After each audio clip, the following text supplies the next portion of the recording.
The Torah teaches us a very interesting law concerning korbanot, the offerings. V'chol korban minchatcha b'melach timlach, v'lo tashpit melach berit elokecha me'al minchatecha, al kol korbancha takriv melach. Every offering of your meal offering you shall season with salt. Neither shall you allow the salt of the covenant of your God to be lacking from your meal offering. With all your offerings you shall offer salt. In other words, every korban must be offered up with salt, as salt represents the covenant with God. But what is the connection between salt and God's covenant? Shadal notes that in the ancient Near East, the custom was to seal a contract by bringing salt and eating it with bread. When a person offered up a meal offering to God, it was as if he was making a covenant with God. The offering therefore needed to be sealed with salt. Rav Shimshon Raphael Hirsch understands it a bit differently. Salt is a unique substance.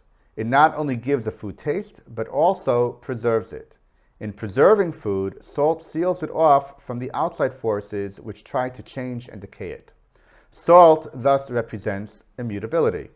For this reason, the juxtaposition of salt with God's covenant reflects the nature of the Torah, his covenant with the Jewish people. The Torah is everlasting and unchanging, exactly the same today as it was when it was first given. Accordingly, when a person wants to come closer to God by offering him his material possessions, God requires that he include salt, the symbol of the Torah's immutability. In this way, salt infuses the offering with the spirit of the eternal Torah and testifies to our eternal covenant with God. Maybe this will help to explain why we use salt for hamotzi at the Shabbat meals. The Shabbat table is compared to the altar, with the meal being the offering. While the Kiddush declares our intent, it is the addition of bread to the meal that actually transforms it from being just dinner into a feast celebrating the Shabbat, dedicated to God. Ein Kiddush ela b'makom seudah.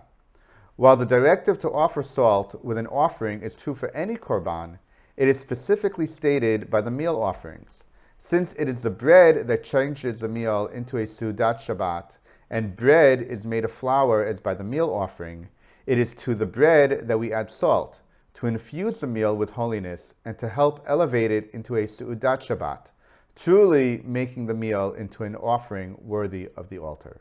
Shabbat Shalom.